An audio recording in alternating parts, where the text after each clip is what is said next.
Hello friends, myself Ankit Yadav. स्वागत है आपका on my YouTube channel English top up में। So without wasting time we start our video.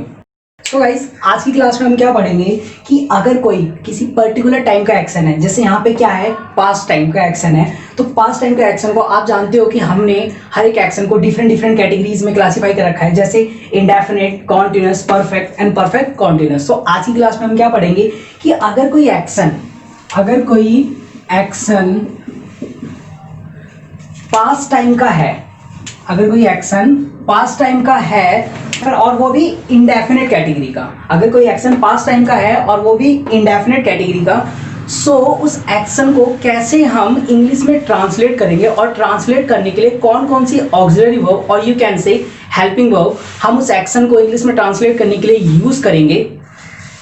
And guys, और इसी के साथ साथ हम क्या पढ़ेंगे, आज हम पास्ट इंडेफिनिट के कुछ एडवांस कंसेप्ट्स को भी पढ़ेंगे। जैसे कि गाइस, अगर आप किसी कंपटीशन एग्जाम की तैयारी कर रहे हो, लाइक जैसे एसएससी एमटीएस हो गया, सीजीएल हो गया, बैंक पीओ हो गया, क्लर्क हो गया, गाइस इन सभी एग्जाम में आपके लिए जो एडवांस कंसेप्ट है ये बहुत ज़्यादा हेल्पफुल रहेंगे। सो गाइस, इसीलिए आप वीडियो को एंड तक वॉच करना, जिससे कि आपको पास्ट इंडेफिनिट टेंस के basic as well as advance concept सीख सको।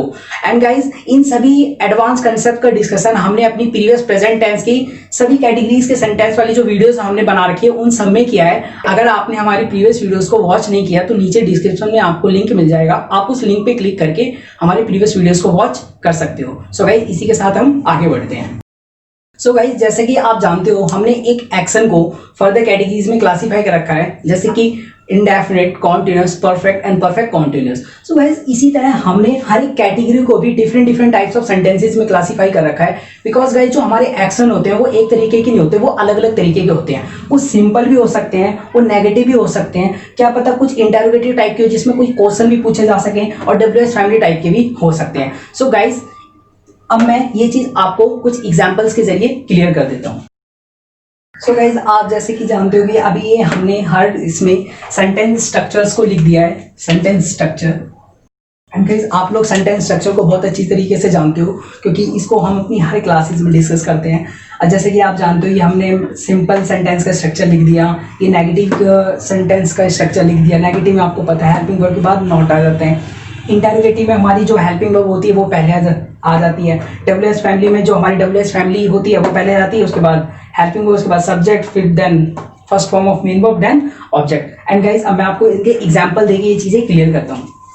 गाइस, मैं डब्ल्यूएच फैमिली का एग्जांपल यहाँ लिख देता हूँ।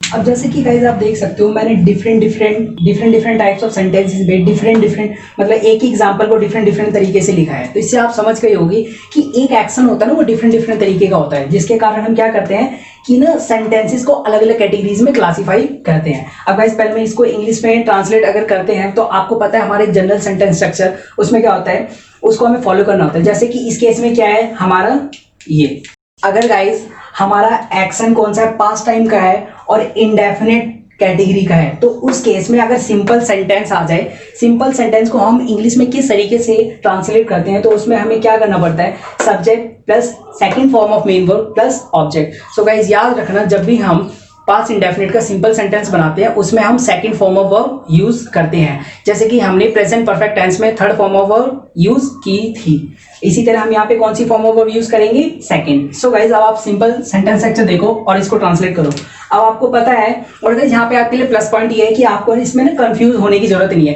कि हम कौन सी हेल्पिंग वर्ब यूज करेंगे। इसमें सिंपल एक फॉर्म ऑफ वर्ब यूज होती है, वो होती है डिड, वो भी कब, नेगेटिव सेंटेंस के केस में, और इंटरोगेटिव में हो सकती है, डब्ल्यूएच फैमिली भी होती है, बट यहाँ पे सिंपल एक ही फॉर्म ऑफ वर्ब यूज होती है, वो होती है डिड। सो सबसे पहले हम सिंपल सेंटेंस को इंग्लिश में ट्रांसलेट करते हैं। सो गाइस, अब यहाँ देख सकते हो हमारा सेंटेंस है वह स्कूल गया। यहाँ पे काम क्या हो रहा है, जाना। कौन कर रहा है, वह को इंग्लिश में क्या कहते हैं, ही। अगर लड़की होती तो शी। सो यहाँ पे क्या हो जाएगा, ही। अब आपको गाइस पता है हमारे सब्जेक्ट के बाद कौन सी फॉर्म ऑफ वर्ब है, second form of verb. Verb जो काम हो रहा है, काम क्या हो रहा है, जाना। जाना क्या होता है, गो। गो होती है first form of verb. Second form of verb use करनी है हमें, गो की सेकंड फॉर्म क्या होती है, went. So he went. And guys, आपको पता है यहाँ पे ऑब्जेक्ट है तो लगा दो, अदरवाइज नहीं। तो उसने बताया ना, स्कूल गया, कहाँ गया, school. He went school, he went school, वह स्कूल गया। यहाँ ऑब्जेक्ट था, हमने ऑब्जेक्ट लगा दिया। अब गाइस अब यहाँ पे देखो नेगेटिव सेंटेंस। अगर हम नेगेटिव सेंटेंस की बात करें तो आपको बहुत अच्छी तरीके से पता है नेगेटिव सेंटेंस में क्या आता है, नॉट, वो भी कब, हेल्पिंग वर्ब के बाद। अब यहाँ पे हेल्पिंग वर्ब क्या यूज होती है, डिड। सो गाइस याद रखना पास्ट इंडेफिनिट टेंस में हेल्पिंग वर्ब कौन सी यूज होती है, डिड। सो अब आप देखो हमारा सेंटेंस स्ट्रक्चर देखो और हमारे सेंटेंस देखो। सबसे पहले सब्जेक्ट, सब्जेक्ट क्या है वहां पे, वह को इंग्लिश में क्या कहते हैं, ही, क्योंकि लड़का है यहाँ पे तो ही। अब आपको पता है कि नेगेटिव सेंटेंस है तो हेल्पिंग वर्ब आई होगी। हेल्पिंग वर्ब क्या लगेगी यहाँ पे, डिड। यहाँ पे सब्जेक्ट चाहे फर्स्ट पर्सन हो, सेकंड पर्सन हो, थर्ड पर्सन हो, कोई भी हो गाइस, सबके साथ हेल्पिंग वर्ब कौन सी लगेगी, डिड। तो यहाँ पे क्या लग जाएगी हेल्पिंग वर्ब हमारी, डिड। और आपको पता है सेंटेंस नेगेटिव है तो क्या लगेगा, नॉट। अब ही डिड नॉट, काम क्या हो रहा है, जाने का।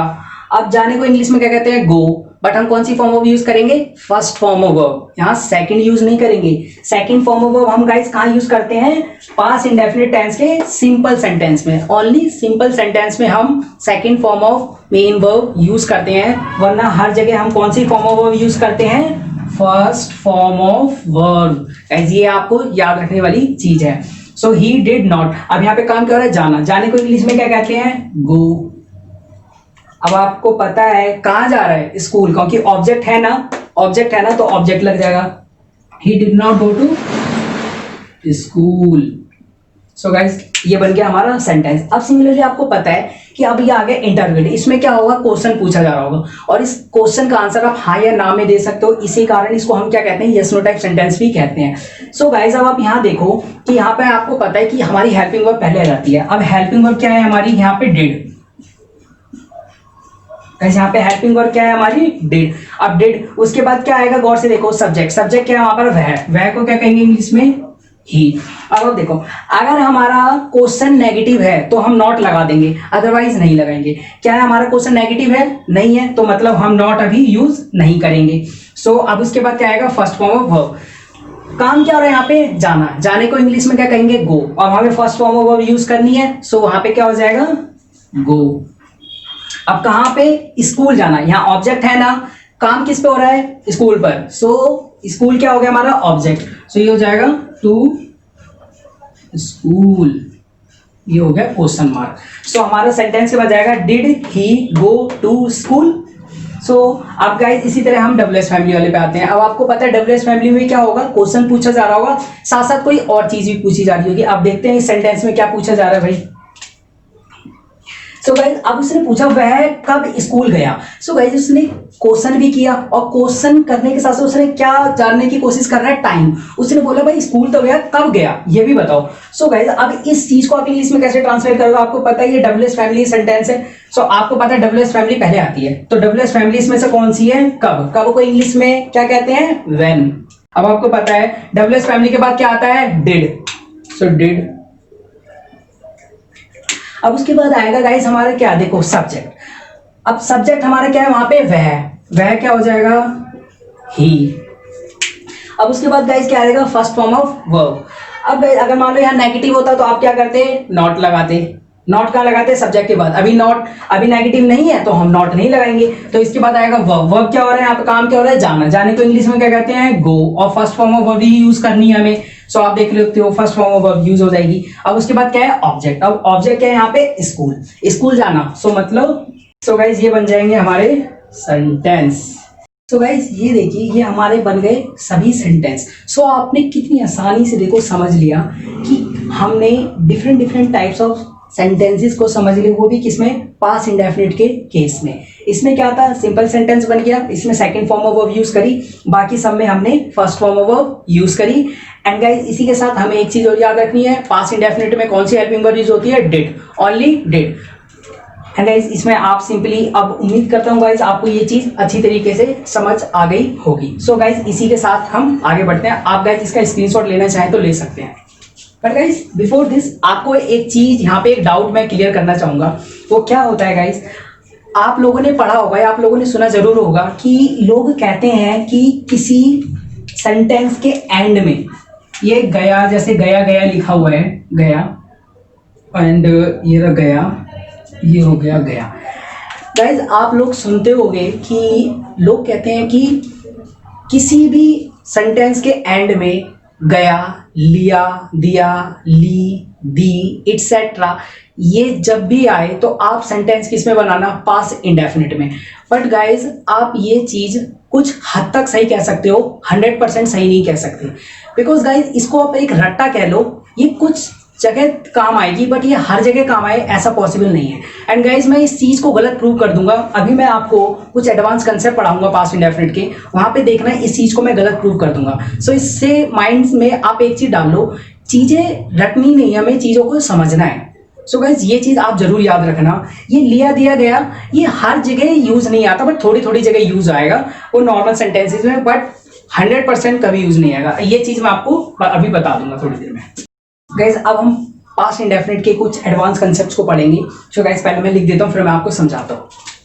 सो गाइज मैंने आपके सामने एक लाइन लिखी है, वो क्या लिखी है, अगर कोई एक्शन प्रेजेंट परफेक्ट कैटेगरी का है, अगर कोई एक्शन प्रेजेंट परफेक्ट कैटेगरी का है और उसमें हमारा क्या है, टाइम एक्सप्रेशन जुड़ रहा है, सो उस सेंटेंस को हम अगर इंग्लिश में ट्रांसलेट करेंगे तो किस कैटेगरी में करेंगे, पास्ट इंडेफिनिट में। किस में करेंगे, पास्ट इंडेफिनिट, और you can say past indefinite और you can say simple past में। कैसे मैं इस चीज को आपको एक एग्जांपल के जरिए क्लियर करता हूँ। अगर आप ये सेंटेंस देखोगे ना, तो आप लोगों से अगर मैं इंग्लिश में ट्रांसलेट करने की बोलूंगा तो आप लोग क्या करोगे, इसको जल्दी से बना दोगे। आपको पता है परफेक्ट है, प्रेजेंट परफेक्ट है, तो इसमें क्या होगा, सब्जेक्ट हो गया आई के साथ हेल्पिंग वो लगती है हमारी हैव, और मीट को क्या होता है, मिलना, मीट की थर्ड फॉर्म यहाँ पे, क्योंकि प्रेजेंट परफेक्ट में थर्ड फॉर्म यूज करते हैं, तो मीट की क्या हो जाएगी, मेट। सो भाई आप लोग अगर नॉर्मली सेंटेंस को देखा जाए तो इस तरीके से बना दोगे। और गाइस ये मैं आपको बता दूं, ये सेंटेंस होगा ये आपका गलत हो जाएगा। ये क्या होगा, गलत हो जाएगा। अगर गाइस जैसे कि मैंने आपको बताया, अगर आप किसी कॉम्पिटिटिव एग्जाम की तैयारी कर रहे होगे, अगर उस जगह अगर ये चीजें आती हैं और आप ये करके आ जाते हो तो गाइस ये गलत हो जाएगा आपका। गाइस इसको जैसे अब मैंने आपको बताया, जैसे एक सेंटेंस प्रेजेंट परफेक्ट होगा और इसमें टाइम एक्सप्रेशन जुड़ा होगा। यहाँ टाइम एक्सप्रेशन क्या है, कल क्या है, एक टाइम को एक्सप्रेस कर रहा है। सो इसमें टाइम एक्सप्रेशन जुड़ गया, ये किस में बनना चाहिए, सिंपल पास्ट में, और you can say past indefinite, ना कि प्रेजेंट परफेक्ट में। सो गाइस यहाँ पे करेक्ट सेंटेंस क्या बनेगा कि आई, आपको पता है सब्जेक्ट हो गया आई, एंड गाइस मिलने को कहते हैं मीट, और मीट की सेकंड फॉर्म यूज करेंगे क्योंकि ये क्या है, पास्ट इंडेफिनिट का सिंपल सेंटेंस। सिंपल सेंटेंस में सेकंड फॉर्म ऑफ यूज होती है, तो मीट की सेकंड फॉर्म क्या होती है, मेट। आई मेट, और किससे, तुम्हारे भाई, means your, I met your brother yesterday। So guys ये हो जाएगा आपका correct sentence, I met your brother yesterday। अब गाइज आप खुद देख सकते हो, ना तो इस वाक्य के अंत में लिया है, ना दिया है, ना ली है, ना दी है, कुछ नहीं है, फिर भी ये सेंटेंस किस में बन रहा है, पास्ट इंडेफिनिट में। सो गाइज इससे आपको एक चीज क्लियर हो गई होगी कि जो हम रट्टा मारते हैं, लिया दिया गया, ये सब ये जरूरी नहीं है। मतलब आप कहो कि ये 100% अगर यूज में आएगा, ये 100% यूज में आएगा, बट हर जगह ये पॉसिबल होगा, ये आप नहीं कह सकते। गाइस मैंने आपको इस चीज को समझा भी दिया, और प्लीज उम्मीद करता हूं ये चीज आप अपने दिमाग में रखोगे। सो गाइस इसी के साथ अब हम आगे बढ़ते हैं। सो आप कह सकते हो इस टेंस का यूज हम किस लिए करते हैं, हम पास्ट की हैबिट को शो करने के लिए भी इस टेंस का यूज हम करते हैं। मैं आपको एग्जांपल के जरिए ये चीज समझाता हूँ। सो आप देख सकते हो गाइस, ये ना पास्ट टाइम का एक्शन है, और आपको पता है कि पास्ट टाइम के एक्शन को हम पास्ट की हैबिट को शो करने के लिए भी यूज करते हैं। सो आपको पता है मैं स्कूल जाता था, तो यहाँ पे क्या है कि जो डूअर है, काम को करने वाला है, वो क्या है, अपनी पास्ट की हैबिट को शो कर रहा है, और जब भी पास्ट की हैबिट को शो किया जाता है तो उस टेंस को हम किस में यूज कर लेते हैं, पास्ट इंडेफिनिट में। सो अगर आप देखोगे सिंपल सेंटेंस से पास्ट इंडेफिनिट में कैसे मिलते, जैसे ये हो जाएगा सब्जेक्ट आई, और पास्ट की हैबिट को शो करना है, used to, I used to go to school. And guys मैं आपको इसका एक और एग्जांपल दे दूं। गाइस आप देख सकते हो कि मैंने यहाँ पे 2 सेंटेंस लिख दिए, मैं स्कूल जाता था, मैंने कभी भी शराब नहीं पी। तो दोनों सेंटेंस से कैसी फीलिंग आ रही है कि दोनों में ना पास्ट की हैबिट को शो किया जाता है, और जब भी पास्ट की हैबिट को शो किया जाता है तो हम कौन से टेंस का यूज करते हैं, उसमें पास्ट इंडेफिनिट। दोनों टेंस में हमने किसका यूज किया है, पास्ट इंडेफिनिट का। सो इससे आपको पता लग गया होगा पास्ट इंडेफिनिट टेंस का हम यूज किस में करते हैं, पास्ट की हैबिट को शो करने के लिए भी करते हैं। तो वैसे इसी के साथ अब मैं आगे बढ़ता हूँ, आपको ये चीज़ समझ आ गई होगी। गाइस ये मैंने तीसरी चीज़ क्या लिखी है, पास्ट इंडेफिनिट टेंस में हम कैसे टेंसेस को यूज़ करते हैं कि अगर कोई एक्शन पास्ट टाइम में कंप्लीट हो गया, वो भी एक डेफिनेट पॉइंट ऑफ टाइम में, सो ऐसे सेंटेंसेस को हम किस में बनाते हैं, पास्ट इंडेफिनिट में बनाते हैं। सो गाइस मैं आपको इसका एक एग्जांपल देके क्लियर करता हूँ। उसने 2 साल पहले एक कार खरीदी। अब गाइस कार तो वो खरीद चुका है, तो जो एक्शन किया उसने खरीदने का वो पास्ट में हो गया। एंड गाइज इसमें क्या हुआ, एक definite point of time. Definite means आपको वो टाइम पता है, आपको याद होगा तो मैंने परफेक्ट कॉन्टिन्यूअस वाली क्लास में, प्रेजेंट परफेक्ट कॉन्टिन्यूअस वाली क्लास में ये टाइम एक्सप्रेशन और पॉइंट ऑफ टाइम में डिफरेंस आपको बताया था। तो ये क्या है, एक डेफिनेट पॉइंट ऑफ टाइम है 2 साल। सो आपको पता है ये टाइम आप जानते हो, और जानने वाले टाइम के लिए हम क्या यूज करते हैं, सिंस। सो अब आप इसको इंग्लिश में ट्रांसलेट करोगे क्या हो जाएगा, ही। अब गाइस यहाँ काम क्या हो रहा है, खरीदना। खरीदने को इंग्लिश में क्या कहते हैं, बाय। बट ये क्या है, सिंपल सेंटेंस है। So second form of verb bye की बॉट, ही बॉट। अब गाइस इसमें ऑब्जेक्ट है, हाँ है, क्या, एक car, he bought a car. अब कब, 2 साल पहले। So since he bought a car since 2 years ago।